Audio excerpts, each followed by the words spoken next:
Bismillahirrahmanirrahim. Alhamdulillahirabbil alamin wassalatu wassalamu ala asyrafil anbiya'i wal mursalin wa ala alihi wa sahbihi ajma'in. Subhanaka la ilma lana illa ma 'allamtana innaka antal alimul hakim. Rabbi shrah li sadri wa yassir li amri wahlul 'uqdatam min lisani yafqahu qawli. Amma ba'd.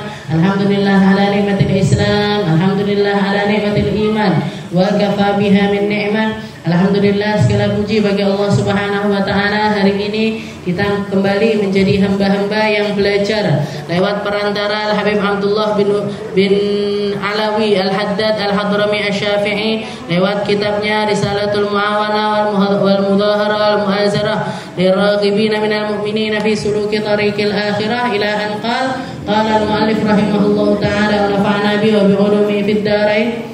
Di dalam salah satu hadis qudsinya Allah Subhanahu wa taala mengatakan, "Ya ibadi, inni haramtu dzulma 'ala nafsi wa inni ja'altuhu muharraman 'alaikum fala tadzalamu." Wahai hamba-hambaku, sesungguhnya aku telah mengharamkan atas diriku apapun bentuk kedoliman, bentuk kejahatan, bentuk ketidakadilan. Dalam hal apapun Allah Ta'ala mengharamkan itu atas dirinya. Wa ja'altuhu 'alaikum muharraman. Setelah itu Allah Ta'ala juga mengharamkan perkara tersebut untuk dilakukan seorang hambanya. Seseorang yang mengaku sebagai hamba Allah Ta'ala, haram hukumnya untuk melakukan bentuk kedoliman apapun. Fala tadzalamu. Maka janganlah kalian menjadi seseorang yang melakukan sebuah kedoliman. Janganlah kalian menjadi orang-orang yang menaruh kejahatan. Jangan kalian menjadi orang-orang yang menjadi penyebab suatu bahaya bagi seseorang.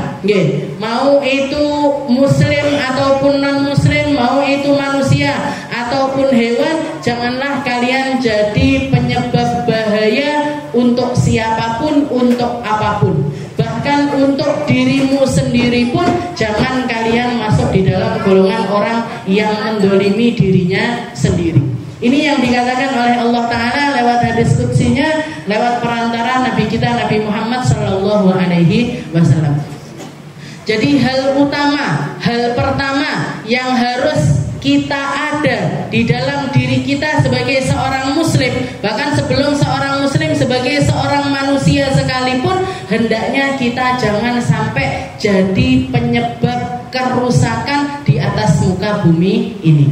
Jangan ngasih bahaya untuk orang lain. Jangan melakukan sesuatu yang berpotensi berbahaya untuk orang lain. Jangan ngomong sembarangan yang bikin orang ini merasa tersakiti dari kita. Di dalam hadis yang lain Rasulullah juga mengatakan, al-muslim man salimal muslimuna min lisanihi wa yadihi.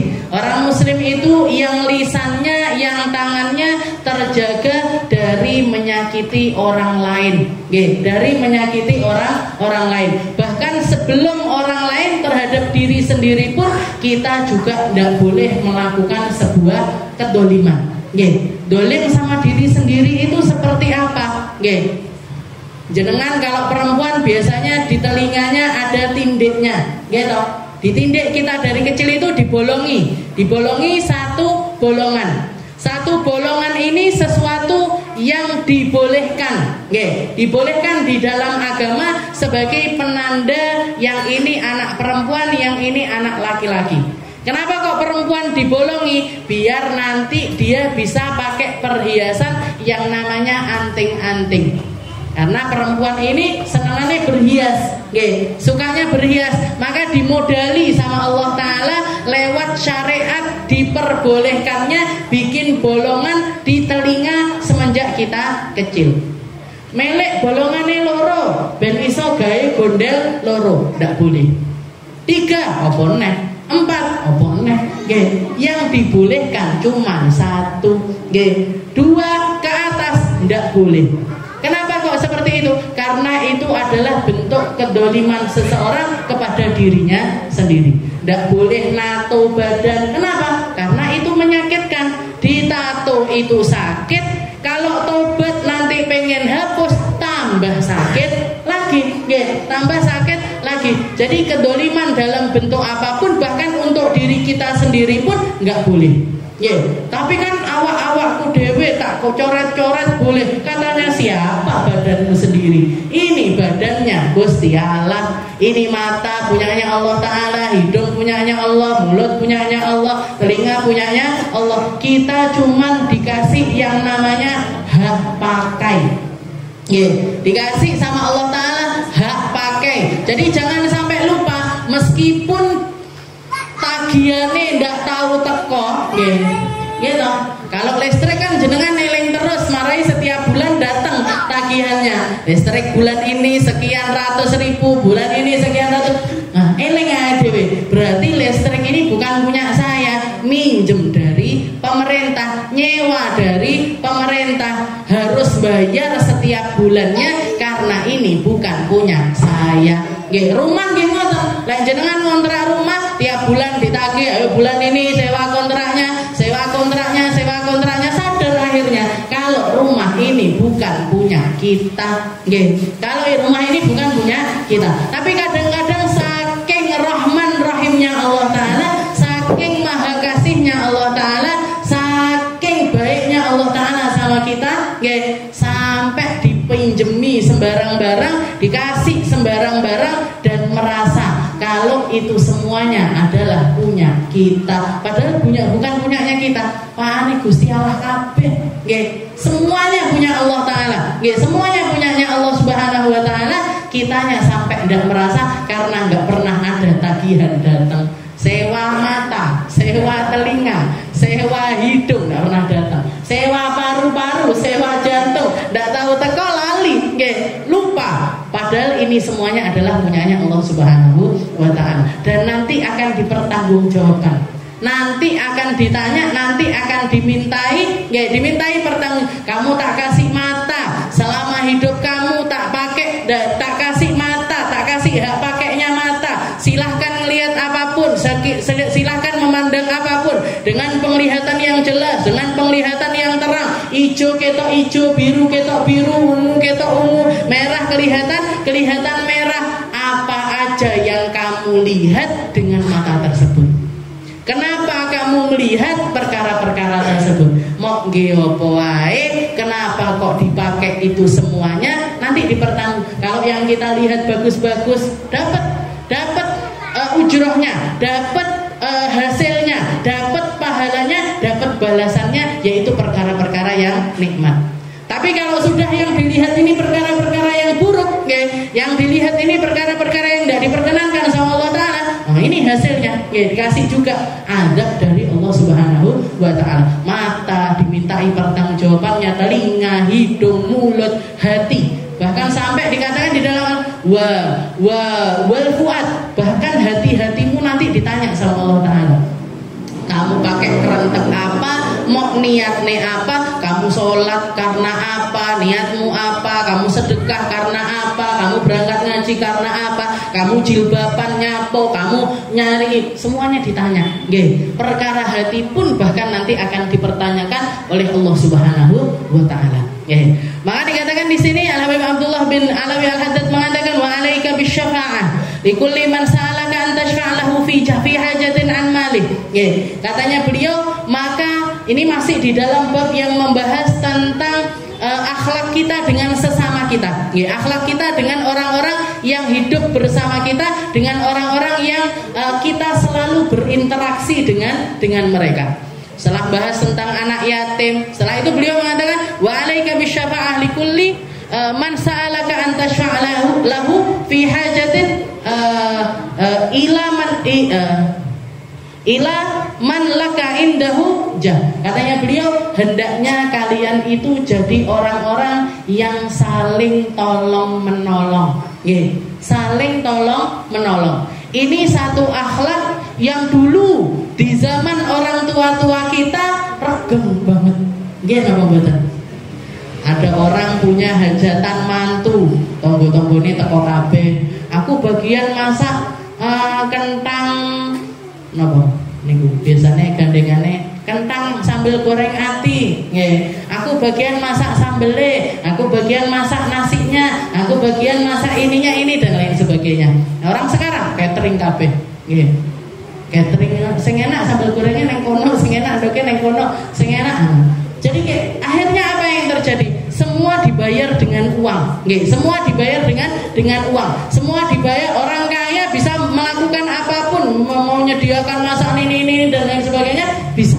Nggih. Tapi akhirnya budaya gotong royong itu tadi perlahan-lahan hilang, nggih. Serawunge, deketnya kita, guyupnya kita, gembiranya kita, susahnya kita bersama-sama dengan orang-orang sekitar kita, akhirnya lama sedikit demi sedikit menjadi sesuatu yang memudah. Nggih, berarti ndak oleh buka cateringan, nggih boleh. Nggih. Berarti nanti dikira orang sing usahane cateringan memecah belah antara tetangga, mboten. Nggih. Tapi budaya tolong menolong ini, nggih, meskipun dunia ataupun keadaan dunia ini sudah bergeser menjadi hal-hal yang semacam itu, tapi budaya tolong menolong ini jangan sampai luntur. Nggih, jangan sampai luntur. Jenengan krungu tetangga yang sebelah sana bikin selamatan, nggih, bikin selamatan, ndak iso misalkan kita tahu, kita dengar, ya sekedar didatangi, nggih, ditanyai, kapan to acarane? Oh, sok emben, undangane kapan tekone? Hari ini apa yang bisa saya bantu? Oh, Pak, emang ono iki ya, nyebarne undangan, jenengan ngambil dibantu. Jadi sekedar seperti itu saja, ya, sekedar perhatian-perhatian kecil-kecil yang semacam itu sudah sangat membantu kita untuk ngikuti ajarannya Nabi Muhammad SAW, lewat budaya tolong menolong. Nabi Muhammad itu dikatakan salah satu sifatnya, beliau adalah seseorang yang paling sering nyuruh orang saling tolong menolong, saling perhatian satu sama lain, saling membantu satu sama lain, saling memberikan istilahnya entah itu waktu ataupun harta ataupun apapun yang bisa kita lakukan, dan seumur hidupnya beliau pakai untuk mempraktekkan hal tersebut. Istilahnya Nabi Muhammad niku dakwahnya bukan omong doang, bukan omong aja, tapi beliau seluruh hidupnya dipakai untuk saling membantu orang lain atau sekedar menyenangkan orang lain. Itu akhlaknya Nabi. Bahkan sebelum beliau diangkat jadi Nabi sekalipun, beliau sudah menjadi seseorang yang seperti itu. Nabi Muhammad sebelum diangkat jadi Nabi pun sudah menjadi orang yang paling perhatian sama orang lain, yang paling senang guyu, yang paling suka menggembirakan orang, yang bahkan setiap kata perkataannya Nabi itu penuh manfaat untuk orang sekitarnya. Datang salah seorang sahabat, namanya Barirah, ditanya Barirah ini ditanya, man ismuk, siapa namamu? Dijawab, ismi Barirah ya Rasul, nama saya adalah Barirah. Katanya Nabi Muhammad, baroda minnal amr ya Abu Bakrin, perkara kita karena kedatangan Barirah, orang yang baik ini, insyaallah perkara kita semuanya akan menjadi sesuatu yang baik. Datang seseorang lagi, min ayyi qabilah, kamu datang nama istilahnya dari kabilah mana? Dari kabilah Sulaim ya Rasul. Dijawab sama Rasulullah, Salima minna, insyaallah karena dari Bani Sulaim, diambil pakai kata-kata Sulaim itu tadi. Insyaallah orang ini datang bawa keselamatan untuk kita. Bawa keselamatan untuk kita. Datang seorang sahabat namanya Zaidul Khail. Zaid belakangnya ada nama kudanya. Zaid kuda. Katanya Nabi, gantiin namamu jadi Zaidul Khair, Zaid yang baik. Datang sahabat namanya, ditanya siapa namanya? Abduddar. Nama saya hambanya pintu. Orang dulu itu ngoten niku, ngakai jenenge anake sak karepe, hambanya pintu. Diganti namanya Abdullah. Kalau enggak gitu Abdurrahman, Abdurrahim. Datang Abu Hurairah itu datang sama Nabi, siapa namamu? Abdus Sakhr. Hambanya batu besar. Hambanya batu besar, ganti namanya jadi Abdurrahman, Abdurrahim. Seperti itu Nabi Muhammad. Jadi keberadaannya Nabi itu merubah apapun yang bisa dirubah, entah itu pakai kata-kata, entah itu pakai doa, entah itu pakai harta, entah itu pakai waktu, pokoknya pakai perhatian, pakai senyum, itu dirubah sama Rasulullah SAW menjadi sesuatu yang lebih baik. Dan baik sama orang atau tolong menolong sesama itu gak harus keluar uang. Kalau memang kita punya uang, sebaiknya tetap pakai uang. Istilahnya itu termasuk salah satu wasilah untuk memberdayakan harta itu jadi lebih berkah. Yuk kita pakai perhatiannya pakai uang. Tapi kalaupun misalkan kita nggak punya uang atau nggak kepengen ngasih uang, bisa dengan cara-cara yang lainnya. Pernah ada satu orang nanya sama abah saya, Bib, jenengan kok bisa deket sama Habib Segaf, sama Habib Zain, sama Habib Pondok Dalwa, itu kok bisa deket, itu gimana caranya? Kata abah saya nggak pakai cara apa-apa. Saya cuman melakukan hubungan, istilahnya berhubungan dengan ulama-ulama tersebut sesuai dengan apa yang pengennya saya itu gimana. Dikira orang-orang setiap kali ketemu ngamplopi, setiap kali ketemu ngasih uangnya besar-besar, boten. Abah saya kalau lagi pengen ngasih uang, yo ngasih uang, nggak pengen ngasih uang, nggak ngasih uang. Bahkan beberapa kali saya nemuin abah saya itu mau datang mau sowan ke rumahnya Habib Segaf itu, ditanya anak Ustaz Segaf piro toh? Anaknya 7 bi. Laki-laki semuanya. Seneng coklat apa enggak? Seneng. Dibeliin coklat yang besar-besar dibawa ke sana. Ustaz Segaf seneng durian apa enggak? Seneng bi. Nah, berikan durian. Jadi yang musim apa? Ini musim mangga, berikan mangga dibawa ke sana. Saya enak, bahkan sing paling sering apa? Dijadikan oleh-oleh ke Ustaz Segaf, sambal pecel.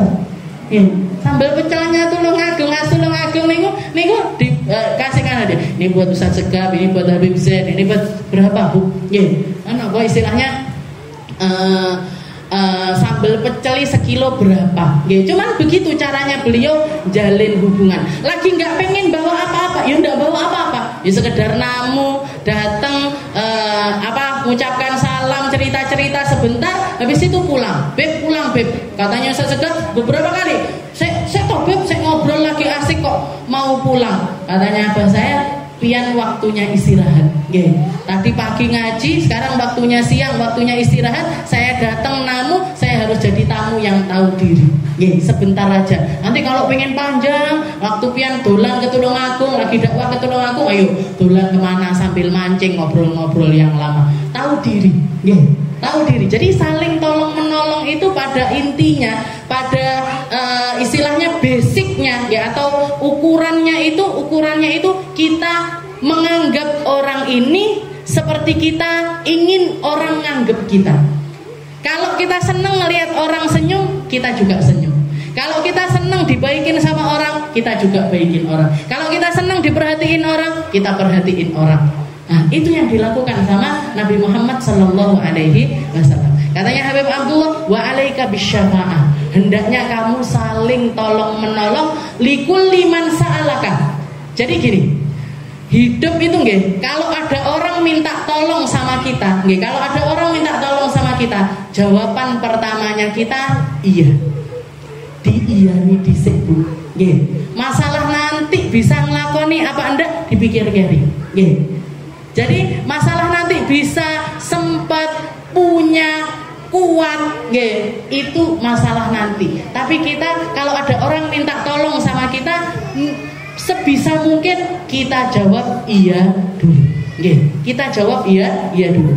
Alaika bisyafa'ah likulli man sa'alaka antashfa'lahu fi hajat. Kalau ada orang butuh banget, apalagi sampai datang ke kita, berarti itu wis butuh banget.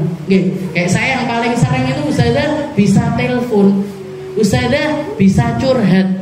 Piye carane nanggepi? Iya dulu. Sakit bu, tapi nanti saya lagi ngaji, nanti ya jam segini, nanti ya besok ya, 2 hari lagi ya, 3 hari lagi ya, seminggu lagi ya. Bahkan beberapa kali baru datangnya sebulan kemudian karena saya lupa enggak jawabin. Tapi begitu orang assalamualaikum, saya jawab waalaikumsalam. Setelah itu nanya, saya jawab seperti itu. Entah kapan, entah bagaimana, entah seperti apanya, masalah nanti. Masalah nanti. iya dulu.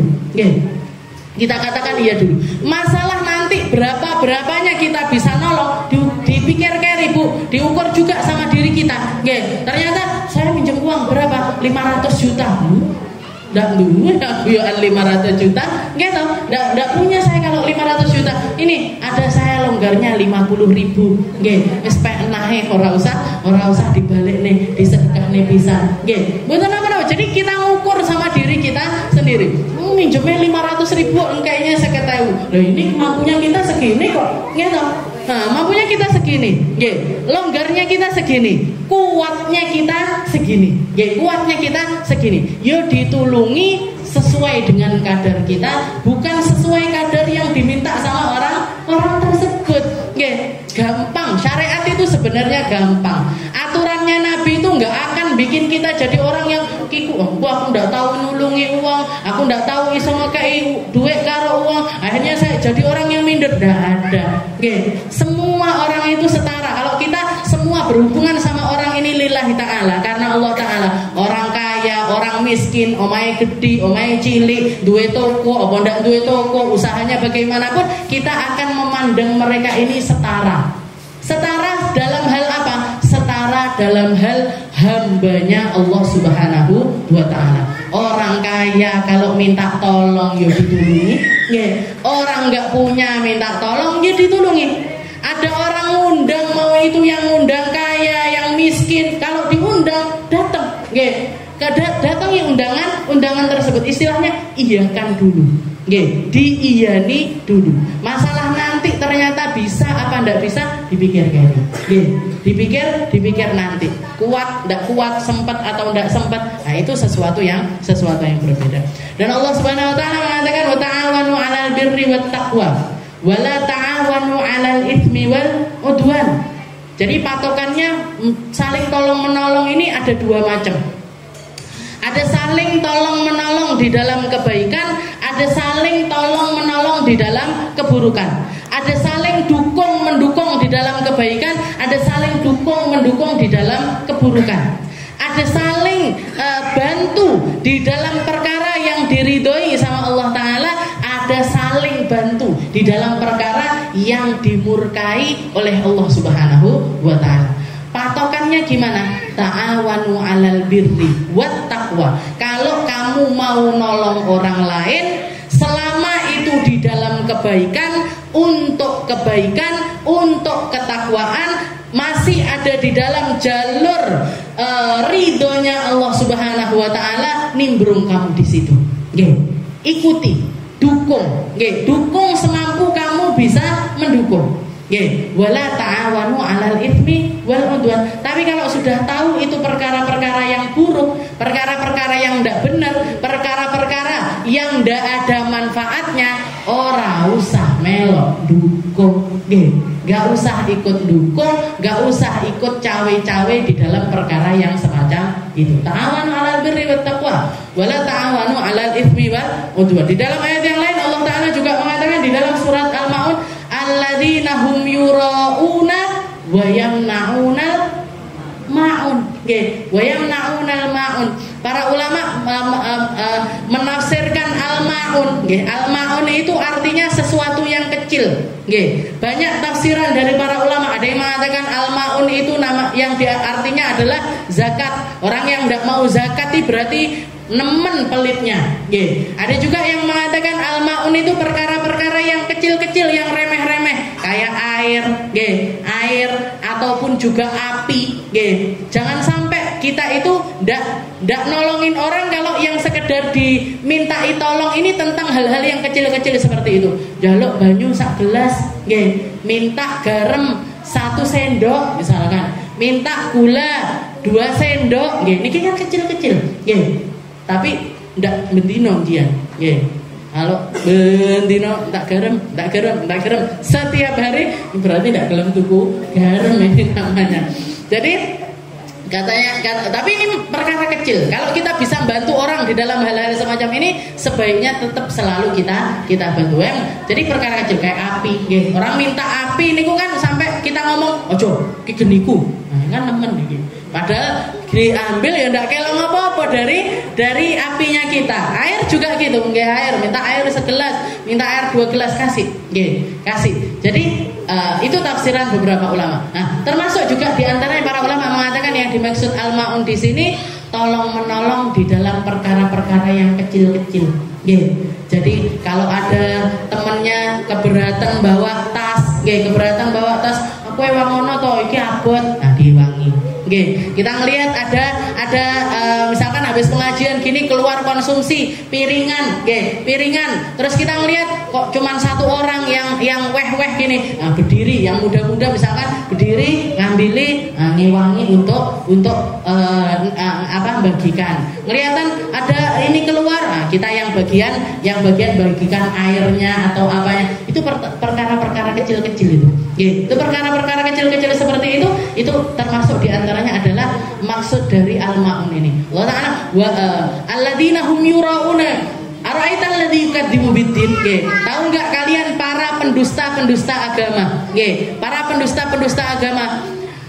Alladzina hum an salatihim sahun termasuk di antaranya di akhir ayat itu Allah Ta'ala walladzina hum yurauna wa yamnauna ma'un. Yang kalau ibadahnya selalu dibarengi dengan riya, nggih, ngajar pamer, belajar yo pamer, sedekah dipamerne, salat dipamerne, poso dipamerne. Bahkan kadang-kadang enggak ngerasa kalau lagi pamer, nggih, foto, ada hidangan makanan di foto, nggih. Alhamdulillah hari ini berbuka puasa Senin. Nah, misalkan ini enggak kerasa deh, padahal yuraun, dia sedang riak. Niatnya enggak apa-apa kok Ustaz, niatnya cuma pengen berbagi kebahagiaan aja. Iya, kalau memang niatmu untuk syiar, nggih, memang pas foto di-share itu niatnya untuk syiar, maka insya Allah enggak terjangkit sama yang namanya riak, nggih. Tapi kalau enggak, ben tanggoku ngilik karo aku masak, kalau deh terong misalkan. Nah ini yang kayak gini nih, yang blind nih. Alladzina hum yuraun. Kalau ibadah, dia ibadahnya itu karena riya, nyari pandangannya orang, nyari omongannya orang, nyari perhatian dari orang, bukan karena Allah Subhanahu wa taala. Dan yang terakhir adalah wa yamnauna ma, enggak mau tolong menolong terhadap perkara-perkara, bahkan perkara-perkara yang kecil-kecil seperti itu. Gak mau perhatian sama orang, gak mau saling bantu sama orang lain. Rasulullah SAW mengatakan, barang siapa yang gandeng orang yang buta 40 langkah. Jadi ada orang nggak kelihatan, nggak bisa ngelihat, dia pakai tongkat. Nah, kita kelihatan dia kok kayaknya jalannya bahaya. Digandeng, dituntun 40 langkah. 40 langkah. Katanya Nabi Muhammad, ghufira lahu ma taqaddama min dzambi. Dosanya dia yang lalu dihapuskan semua sama Allah. Dosanya sing saurunge, misalnya dia waktu itu nolongnya itu umur 30 tahun, berarti umur 30 tahun ke bawah hapus semua, dibusak, didelete sama Allah Subhanahu wa taala berkat dari bantuin orang buta yang jalan ini tadi. Dan ini kalau istilahnya menurut saya perkataannya Nabi itu enggak selalu tekstual, enggak selalu plok sama apa yang dikatakan, tapi maknanya selalu lebih luas daripada itu. Kita ngelihat ada orang sepuh sulit jalannya dituntun, ada orang enggak tangannya lagi patah apa gimana, kita ewangi ngambil makan, ngambil minumnya, diwangi ngeladeni, atau lagi naik bus ngelihat ada perempuan lagi hamil, kita lagi duduk, kita berdiri, Bu silahkan duduk di sini. Hal-hal kecil-kecil seperti itu yang akan membuat nuansa ini menjadi indah, yang akan bikin kita itu, istilahnya ini kebaikan kecil-kecil semacam ini walaupun misalkan kelihatannya terasa kecil, tapi pahalanya luar biasa besar di sisi Allah Subhanahu wa taala. Apalagi kalau terjadinya itu di momen-momen tertentu, momennya orang lain atau momennya kita, momennya orang lain ataupun momennya kita, itu sangat mengena di dalam hati, sangat mengena di dalam hati. Abah saya itu pernah cerita, dan sering beliau cerita sampai usianya istilahnya sampai umur 50 tahun, 60 tahun itu masih sering diceritakan sama abah saya. Abah saya ini kan ditinggal wafat sama abahnya masih usia SMA, dan beliau punya adik laki-laki satu tok, Ami Soleh, paman saya itu Habib Soleh itu, jadi cuma 2 saudara, cuma 2 saudara. KCE istilahnya umurnya terpautnya lumayan banyak, 5 tahun apa 6 tahun gitu. Jadi abah saya sudah kerja, sudah nikah, sudah mapan istilahnya sudah bisa ini. Beliau yang mantu paman saya. Jadi paman saya ini ketika menikah yang biayai semuanya abah saya. Abah saya waktu itu sudah punya mobil, sudah punya mobil. Tapi mobilnya ini dipakai ngangkut orang-orang yang mau tampil di mantennya paman saya. Nanti MC-nya waktu itu mungkin ada apa-apa zaman dulu, manten zaman dulu kan seperti itu. Nah, diangkut saya pakai mobilnya abah saya. Nah, di tempat resepsi itu ada mobilnya tukang sound apa tukang ngeten niku napa tenda ngoten. Abah saya itu nanya, "Apa oleh tak pinjem mobilnya?" Dilihat nganggur, nggak dipakai karena habis nurunin barang-barangnya di nganggur. "Apa boleh tak pakai? Mau ngusungi makanan dari rumah ke tempat resepsi." Jawabannya yang punya mobil, "Ndak." "Ndak oleh." Abah saya dibilang ndak oleh. "Oh ya wis." "Oh ya sudah. Ya sudah kalau gitu, kalau nggak boleh ya sudah." Tapi itu bekas, Bu. Sampai beliau sepuh itu wong kawi kae ndak dilihat aku mobil.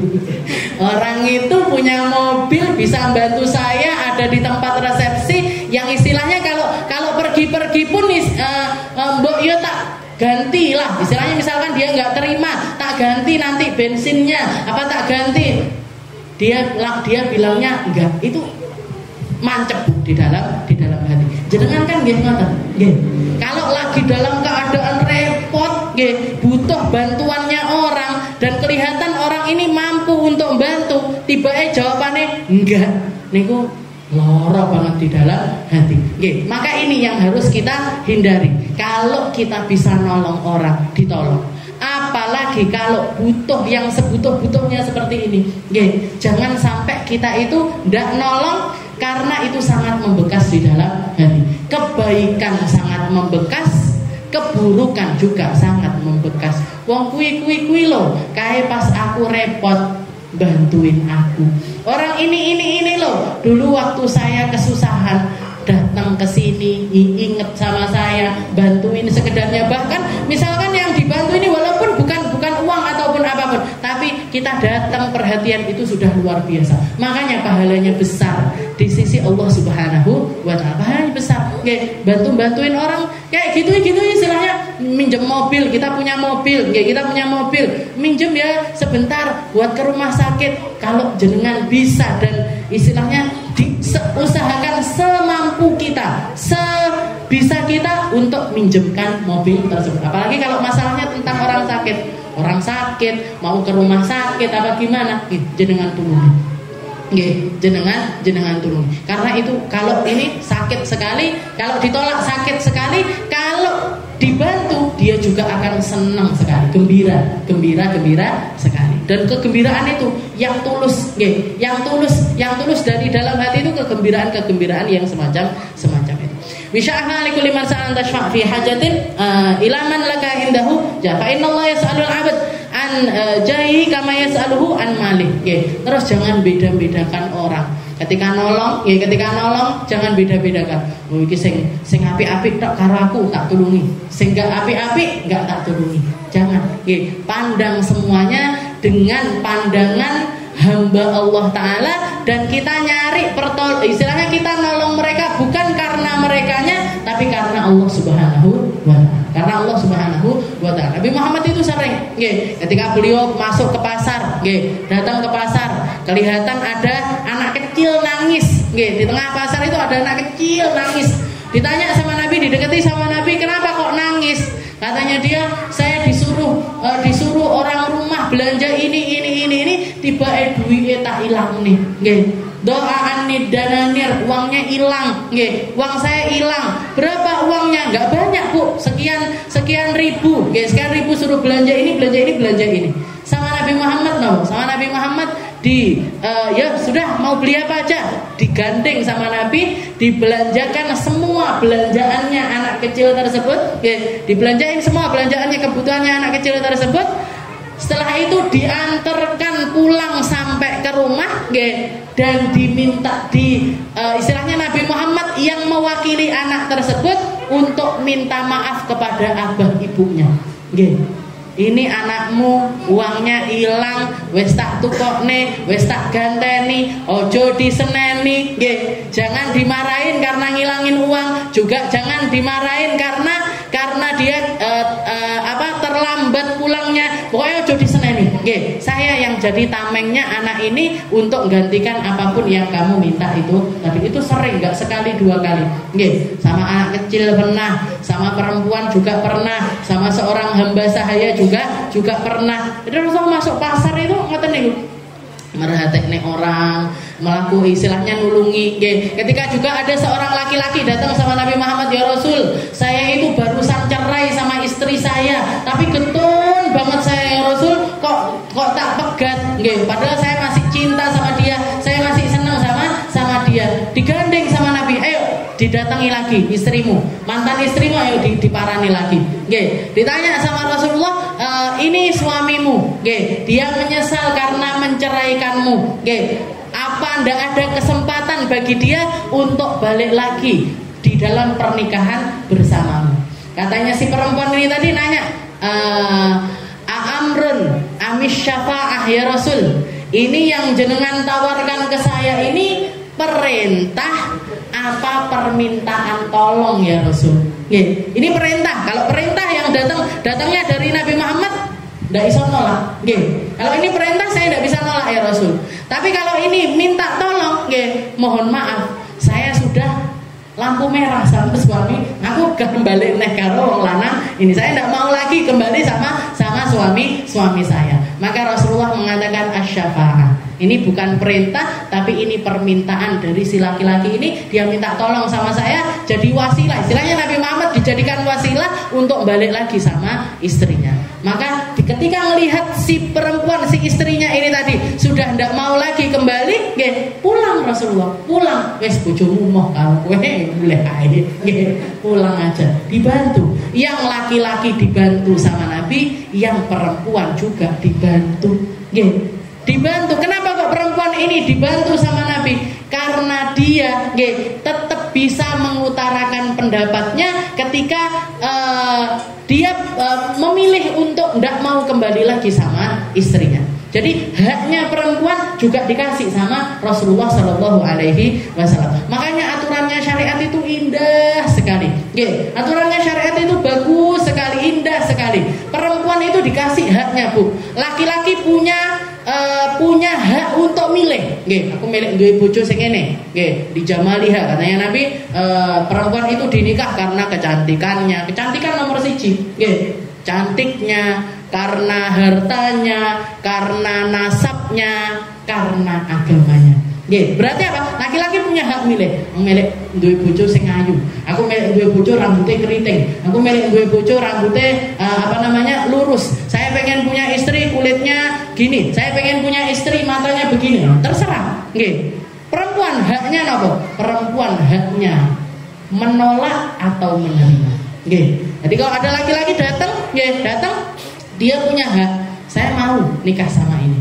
Kalau dia perawan, jawabannya cukup dengan diamnya, meneng isin-isin karo ngeten, nah, berarti itu tandanya mau, iya.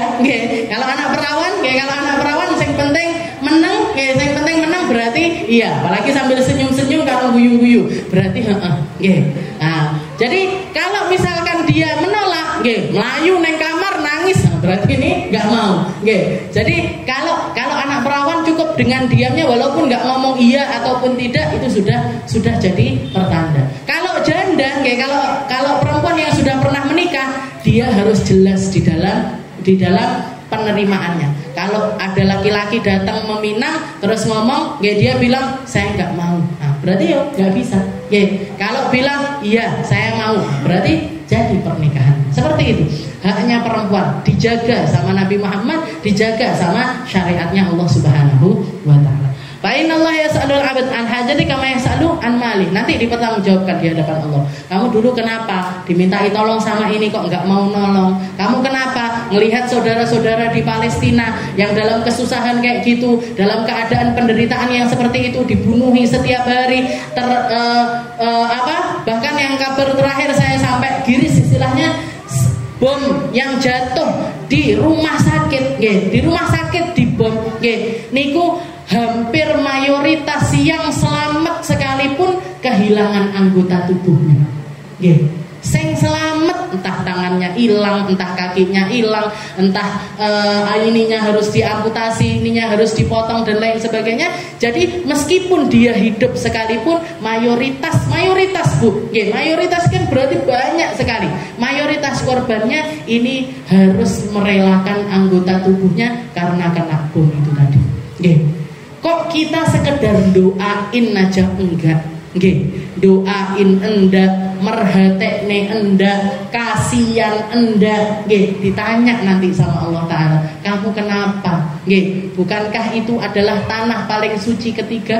Bukankah di situ ada Masjidil Aqsa? Bukankah di situ ada tempat Isra Mi'rajnya Nabi Muhammad sallallahu alaihi wasallam? Apa tidak cukup surat yang tertera yang aku turunkan di dalam Al-Qur'an surat Al-Isra, subhanalladzi asra bi'abdihi minal masjidil harami ilal masjidil aqsa. Masjidil Aqsa dibahas langsung oleh Allah Subhanahu. Ditanya, Bu, ditanya kamu di mana? Kamu di kubunya siapa? Kamu membela siapa? Kamu melakukan apa? Kamu melakukan apa? Semuanya akan dimintai pertanggungjawabannya oleh Allah Subhanahu wa taala. Sebagaimana harta kita nanti ditanya, sebagaimana anggota tubuh nanti kita ditanya, sebagaimana apapun yang Allah Ta'ala karuniakan kepada kita nanti harus dipertanggungjawab. Fa innallaha yas'alul 'abd an hajatihi.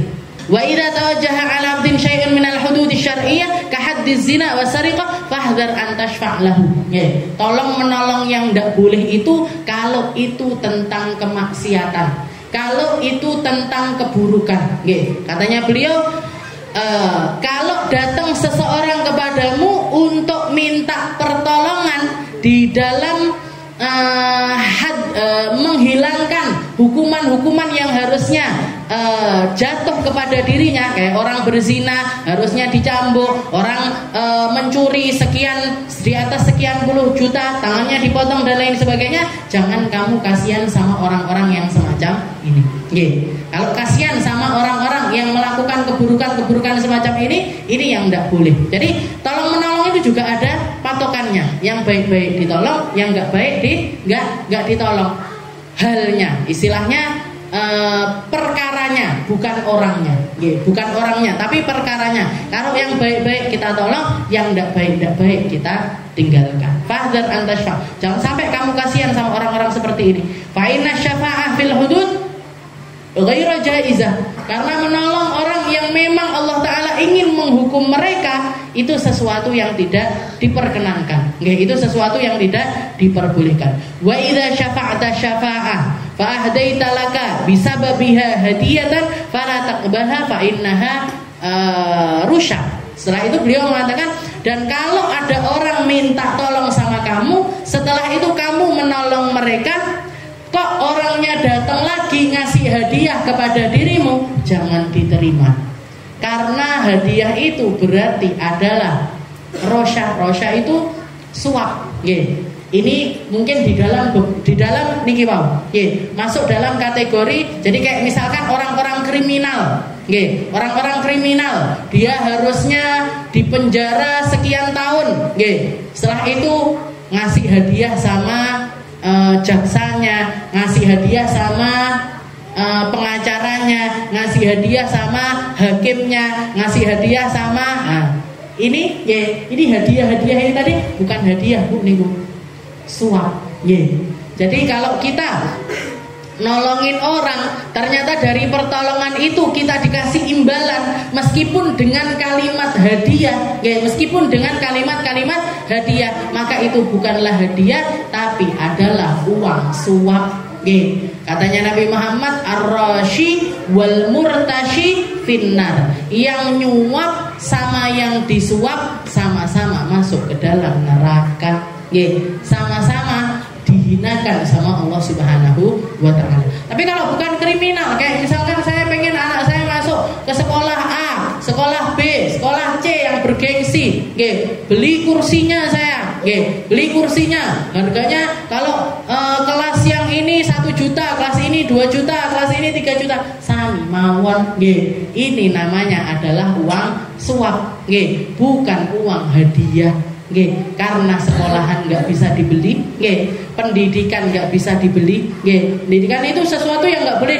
diperjualbelikan, nggih, nggak boleh diperjualbelikan. Sekolahan, apalagi kalau ilmu-ilmu yang sifatnya itu untuk kemaslahatan orang banyak, kedokteran misalkan, nggih. Jadi orang mau jadi dokter, tapi masuknya nyuap ininya, disuap, nggih. Nanti mau lulus ini, lulus praktek ini, bayar lagi, bayar ini, nggih. Bahkan kesalahan, dia melakukan kesalahan sekalipun tidak ada yang negur, tidak ada. Akhirnya nanti jadi dokter beneran, nggih, dokter bodoh. Wong kerjaannya dari awal nyuap, tidak pinter tenanan, nggak rajin masuk beneran, nggak beneran punya skill yang sebenarnya, akhirnya nggak karu-karuan. Nggih, orang sakit panas dikasih obat sakit gigi misalkan, nggak karu-karuan gitu. Orang harusnya tidak dioperasi, orang harusnya tidak dibelah perutnya, orang harusnya bisa melahirkan normal, dipaksa melahirkan sesar. Nah, ini dampak dari apa? Dampak dari keilmuan yang diperjualbelikan. Oke, jadi suap menyuap itu tindakan, kenapa kok sampai diharamkan sama Allah Ta'ala? Karena merusak semuanya. Oke, karena merusak segala hal, karena merusak kemurnian dari kehidupan antar sesama. Oke, kehidupan antar sesama. Walaika bitawassum fi wujuhil mu'minin wa talaqatul wajh. Wallahu a'lam bishawab. Insyaallah kita lanjutkan di pertemuan kita yang selanjutnya.